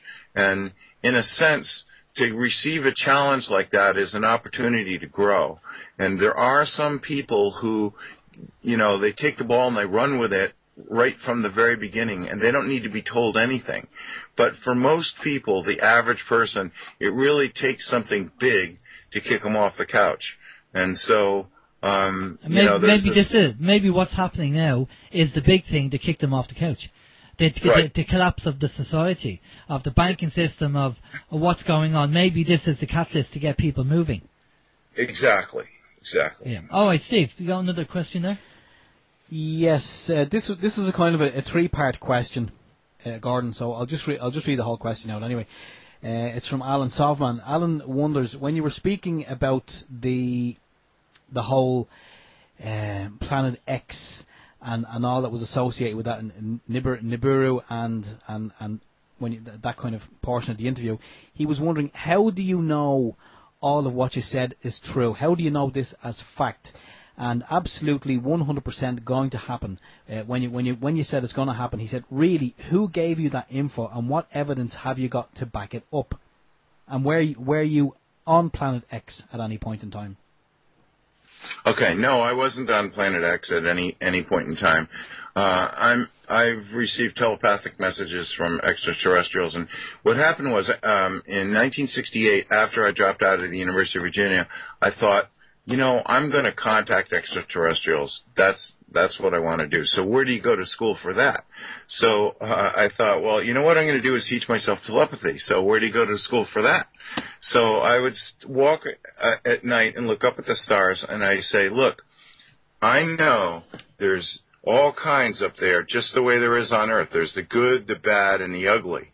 So I definitely don't want to have anything to do with the bad or the ugly, but I definitely want to meet the good. So it took 20 years, but a saucer came from the Pleiades and told me they were coming to take me on board, and I went and had a meeting, and that's why I discovered that I'm a reincarnated Pleiadian. And if you have a contact with extraterrestrials, invariably, because you're an old soul, because you've lived on other planets, the ETs who come, the extraterrestrials, that's the short for that, ETs, the ETs who come to contact you are invariably the ones from your group where you have spent other lifetimes, so that when you meet them, you're conscious of them. You see, extraterrestrials have a unified mind. They know the subconscious, the conscious, and the superconscious are all one. But the average human walking around is like a bomb going off. On one level, the subconscious, they're like, well, I know love hurts, so how are you going to hurt me? On another level, on the conscious level, they say, well, I know that this is not legal for you to come through the wall of my house and take me on a spaceship.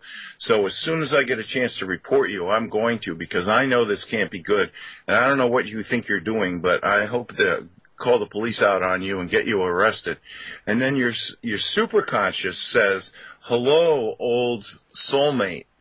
I know we're all brothers and sisters. How can I help you?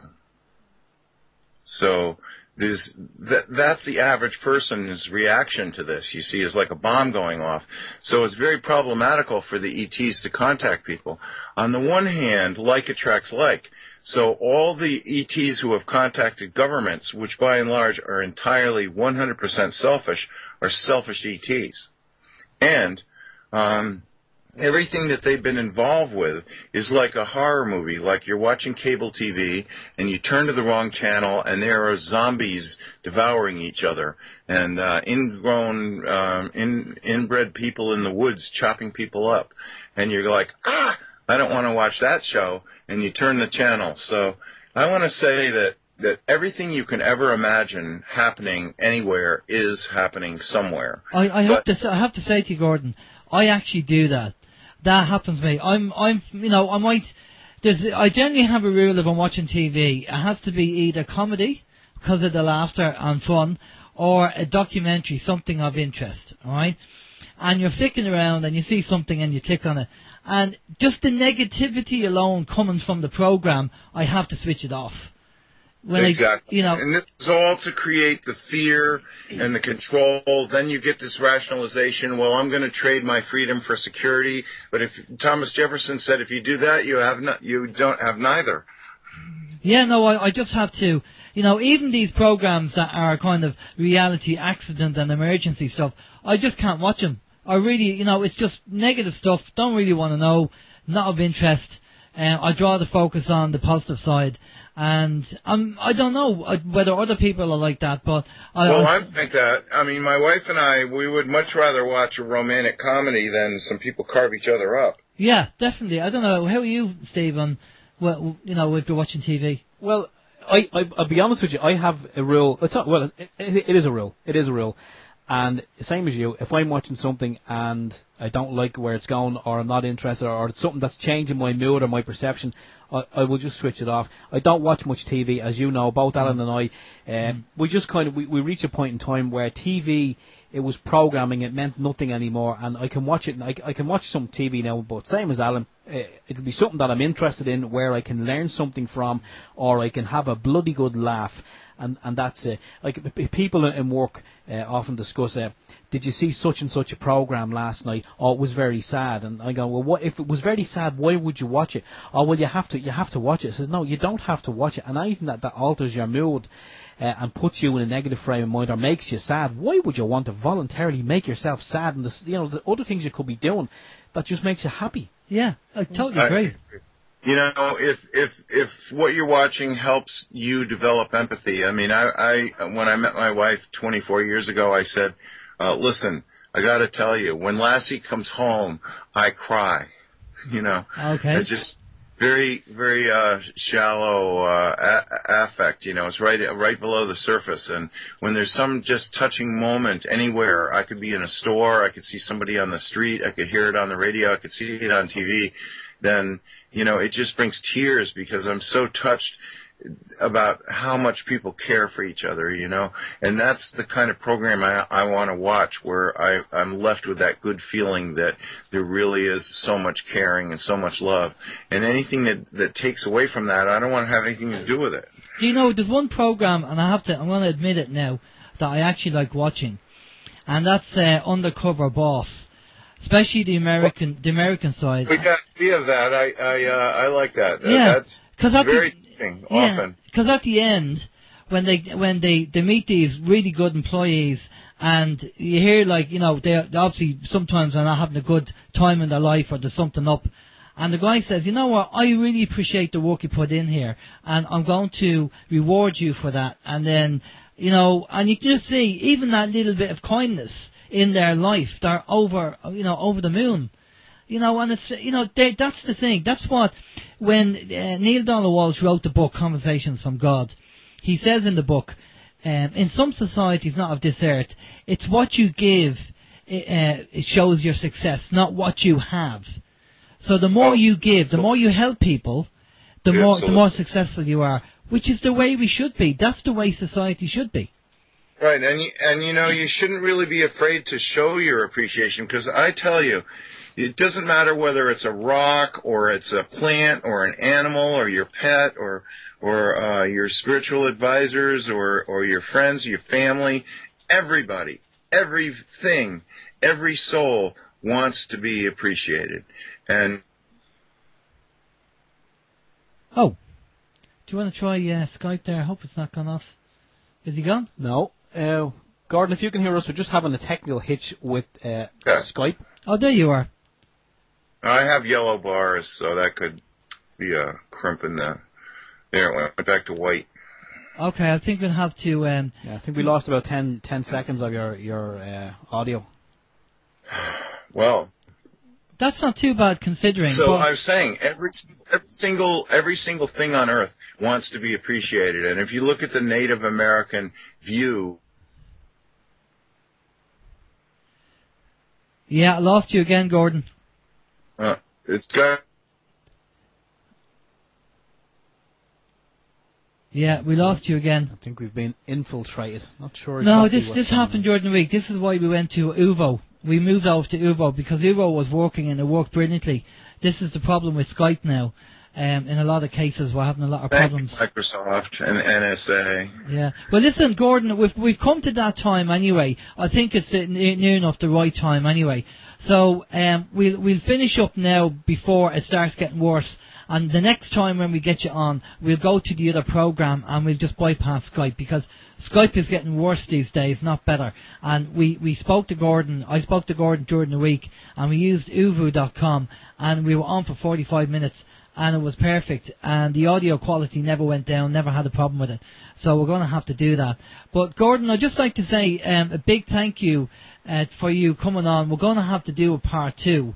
And I can imagine you might want to do part 10. Yeah, I'm pretty sure. I know you and JP did like 15 hours or something, which is phenomenal. And it's very hard to get everything in on such a short period of time to explain because I know people will have more, you get questions from answers and, but what we do is... Planet X is real, I will say that, and NASA sent satellites up to photograph it next to the sun, and they've been photographing it next to the sun since 2003. They photographed it coming into the solar system since 1999, and it's there, it's real, and these are the prophecies of what's going to happen. But I also want to say that there are some very powerful extraterrestrials, unselfish extraterrestrials, who might decide to ameliorate everything or anything. So they say it's our planet, it's up to us, but they will reward efforts, good efforts, with better conditions. So nothing has to happen the way that I say it has to. It's, these are the prophecies. These are the expectations. That's how we got to this place where everyone notices the weather is bad. There's earthquakes, there's volcanoes, there's storms. Everything is going on physically with the Earth in such a strange way that nobody can figure it out. And all the official explanations are way, way off. But at the same time, there are so many great spiritual things happening on the inner landscape of humanity that it would be foolish not to reward those accomplishments. And so that's in the mind of the extraterrestrials. So what exactly happens is up to us. But if you yourself try and make yourself a better person every day, then you're part of the group that's helping. Well, that's the aim of the game. It's self-improvement. All right, Gordon, listen, thanks a lot for coming on. I'm going to pass you over to Steve to do the roundup there. Okay, thank you, Alan. Okay, Gordon, I just generally ask the guest, can you give us a website, if you have a website where people can find out more about what you're doing or more of your work? if you have a book or any closing words that you want to Okay, make. well, this will probably be shocking because I imagine that a lot of guests want to come on to sell their website or sell their books or sell their whatever, but I'm not selling anything and I don't have a website. But I would recommend that anyone who's interested go to this one website, zetatalk.com. There's a woman in Wisconsin, Nancy Leader. Since 1995, she has taken questions from the public and asked extraterrestrials. They've given the answer. The Zetas, they're human. The little grays, they're 100% human. They give the answer. She writes it down on this website. So this website, zetatalk.com, is in 7 languages, I believe. It's got 39,000 pages of questions from the public, and the answers as given by unselfish extraterrestrials. So that's got the whole layout of all the Earth changes, all the things that are going on, all the issues, the dimensional change, our future. All of this is to be found there. Gordon, that's zetatalk.com. Is that Zeta with a Z or an X? That's a Z. Z-E-T. Zeta Talk. All right, Gordon, that's fantastic information. We're just going to go off to musical break. Just stay with us there for a minute, and we'll be back after this. This is Open Your Mind Radio on OYMradio.com, MSIRadio.com, and UnitedWeStrike.com. And you're very welcome back. That was the short version of the Carpenters calling occupants of interplanetary something crap. I can't actually read the rest of it. But yeah, great information there. We're just kind of finishing up with Gordon during that track, and yeah, he has agreed to come on again. Brilliant. I mean, I know some people don't agree, or they kind of think it's way off to one side, and it's information that you just can't be trusted, or it can't be believed. But I think if you view everything with an open mind, I mean, definitely. I'm not saying I believe everything, but it's interesting just to hear it and just visualize it and say, well, hang on a second, it could be true. I don't know. Well, see, to actually self-analyze and become self-aware, it takes energy and time, and I suppose some people just can't be bothered. So they just like to stay in the materialistic world and do what they do because I can't be bothered with that. Yeah, but we're not. I mean, we can't say that's wrong either. That's right for them. That's right for them at the time. Yeah. When their time comes to actually open up and be self-aware, then that will be the right time for them. Exactly. I mean, as you said before, and it's true, there's some people who should never be woken up. I wouldn't say never, because obviously if you're woken up at a certain time and you're not ready for it, well then you could be a danger to yourself and others. But if through the natural progression of time, you learn things along the way and you join the dots, and it kind of eases you in one direction, not the boy band, then maybe you will come to a natural conclusion, the mind will open. Yeah, that's it. I mean, we all have the time when the penny drops. And for some people, the penny might drop, and it might be just that the bankers are corrupt and we have to do something about it. And that's the level that they'll stay on. And for some of us, we go right up to the New World Order, Illuminati, satanic rituals, Planet X, pole shifts, and everything in between. And, and some people will never probably wake up, and probably that's the best thing for them, because they'll be a danger to themselves, as Steve said, so, all different times, but we'll just see what happens with the pole shift. There is an awful lot going on regarding America, though, and obviously this chemical release in Syria, which, my own personal opinion, that was planned. That's a false flag. I don't think Assad is that stupid to go and do something like that. I really don't. And but they need a false flag. They need something like that to actually get the sympathy to go in. And obviously Russia will get involved, and they'll be probably supporting Syria. So it'll probably all go off. So we'll just have to keep an eye on things. But also, as John Moore said, apparently this insider talks about an EMP, and watch out for the Nikkei stock exchange. If that goes down, you've 96 hours. So there just seems to be complete chaos and a lot going on, and that's not, it doesn't even include Ireland in that. What's going on in Ireland? There's more evictions going on, there's more robberies going on. I mean, it's all happening. So, I said it before on the show, and I'll say it again. I do believe we are in Sodom and Gomorrah, and, something has to break. The straw is going to break the camel's back. I don't know when that's going to be or what it's going to be, but I do believe that's going to happen. Probably in the next few months, I guess, but that's just my own opinion. When do we start talking about camels? Smoke a camel. Right, okay. Now, just to let you know, if you didn't get the email, if you're not registered on the site, then you wouldn't have got the email. But the report that Barry Trower talked about last week is now available on the front page of the website. I recommend you download. It's all about the dangers of Wi-Fi, and something like, I think it's in the report, 57% of the next generation, which is our kids, females will be sterile from Wi-Fi, and because it's genetic, it'll actually go through the generations, and the powers to be will have their eugenics program because their kids be all sterile. So it's worth having a look at that report. It's download. You can download it. You don't have to be registered to download it. I'd rather make it available to everybody, and they can get the report and they can have a read of it. Wouldn't it be a great idea for, say, that report?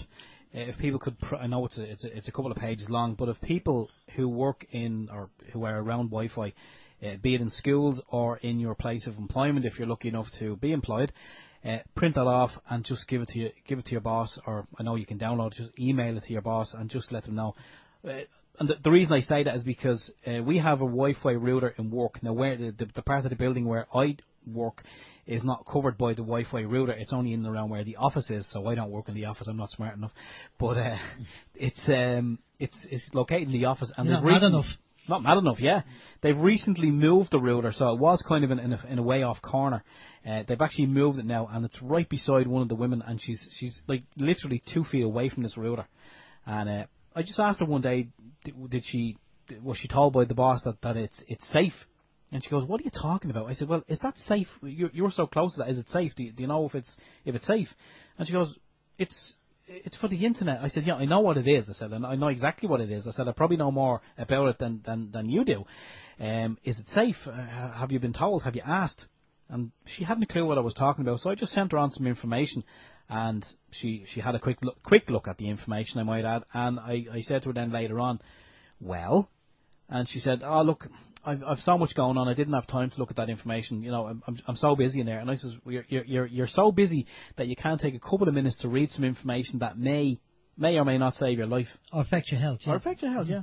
But it's amazing. But I think that document, you sent it over to me today, and I did kind of when I say I speed read it, I kind of just glanced through it very, very quickly. But we know Barry's a good guy, and it's well documented and well put together. It's as he said himself a couple of weeks ago, it's down so a 11-year-old child can read it. So there's no reason why it couldn't be printed off or just faxed or emailed to employers or Exactly. school teachers. Exactly. Now, the other thing I just want to quickly touch base on, tonight at 11 minutes past 10, all right, 11 minutes past 10 tonight, just for people who are interested, if you go over to 2012 Cobra portal, there is a global meditation taking place, and that's a global meditation, everybody, worldwide. It's the time zone is all the time is all synchronized with all the time zones, 11 minutes past 10 tonight. So if you can meditate and you want to, they've actually done tests where people have meditated, something like they did a test where 4,000 people meditated at the same time, and the crime rate went down something like 72% in the time people were meditating. And that was a kind of scientific experiment to see what would happen. So this global thing with the 2012 portal for Cobra is all about activating a portal for better energy to come into the planet. Now, for those of you who don't understand meditation and can't be bothered, that's fine, that's not a problem at all. But for people who are interested in doing 10 minutes of a meditation just to give it a go and see what happens, what you need to do is just focus on the light coming from, just visualize the actual galaxy and visualize the light coming from the center of the galaxy to the planet Earth. As I say, if you know how to meditate, you'll know what I'm talking about. You'll know what you'll be able to do. Yeah, well, I know there's probably a lot of people out there who don't know how to meditate, and I did pose that question. I actually posed a question on the chat room earlier, and one of the listeners, White Knight, did answer and just said that for those who may not know what meditation is or how to go about doing it, you're probably not going to get an online course done before 11 minutes past 10. So if I can just kind of remember what White Knight was saying. They were saying just kind of, be in a comfortable place and no distractions, and just focus on good things and positive things in your life. I mean, you just, focus on the positives. That's probably a good thing to do for, people who can't visualize the galaxy. Yeah, just as I say, relax. Even you could go to YouTube and look for a guided meditation for 10 or 15 minutes, and just close your eyes and listen to the music, listen to the meditation, and that would help. Because people who don't know how to meditate, normally what happens is they're thinking of the cars to be fixed, of what work tomorrow, the bills have to be paid, and the mind is so active. And that normally happens when you don't know how to meditate, you don't understand the science behind meditation. So if that's the case, then the best thing to do is get a guided meditation where somebody will tell you what to do and you just have to listen. And as you're focusing on them, then the other stuff will just not jump in, or will be very hard for the other stuff to jump in. But something of interest, I just thought, we'd put it out there, let people know that if you want to do it, it's 11 minutes past 10 tonight, when globally there's going to be a global meditation. They need up to 144,000 or more people to meditate to activate the portal, apparently. How do we know it's going to be activated? Haven't a clue. Can I prove it to you? Nope. But any meditation, even if it's only 10 minutes, is good for you anyway. So even if it's only you doing it on your own for 10 minutes, hey, it's a big help. I know you say you don't know about opening the portal, but how long would one need to meditate for? I mean, is it a couple of minutes enough? 10 minutes? I mean, do we know? Because imagine if 140,000 people meditated for 10 minutes, and then there was, the portal didn't open because it needed 15 minutes. Well, see, I don't know how long you meditate. There are instructions. If you Google 2012 portal and go over to that website, there are instructions on what they ask you to do. And you can read the instructions and you follow the instructions of what they want you to do during the meditation. But for people who don't know how to meditate, then just do as long as you can, 5 or 10 minutes, because if you're not used to it and you don't know about the science of meditation, then to keep that kind of level of interest in it for longer than 10 minutes, it might be difficult. So just do what you can, just do what you can. That's all I say. Yeah, I'm just actually after Googling Portal 2012, and on the first page of Google there's a good few links after coming up there, so that'd probably be a good starting point for people who want to kind of fast track it. I don't know. Okay, now before we shut down, for next week we have Barry Trower coming on. Now Barry's going to be talking about obviously the report that he's just released. We're going to be talking about that Wi-Fi, the dangers of Wi-Fi, and what's in the report. Also, we'll have a few questions from Deborah Tavares, which Deborah sent over, that she wants Barry to answer regarding the document that was released from the White House. So we'll see what we can do anyway. We'll see what we can fit in. But just like, as we always say, keep an open mind. You don't have to believe everything. Do your own research. Check it out. And, if you have any questions or you come across something of interest, email us and let us know. That's all I can say to people. Or write them on the back of a €5 note and send them to us. That's right. All donations appreciated. White Knight just wrote back there and says 5 minutes. So it's obviously 5 minutes of meditation or positive thinking. It should be enough to open the portal. 5 minutes at 11 minutes past 10 tonight. Okay. Not 10 past 10. Not 12 minutes past 10. 11 minutes past 10. All right, guys. Listen, take care and have a good week. It's Alan James. We'll see you next week. Bye bye. And the same for me. We'll see you all again next week. From myself, Steve and George, take care. Have a good evening. Stay tuned to MSI for more great information.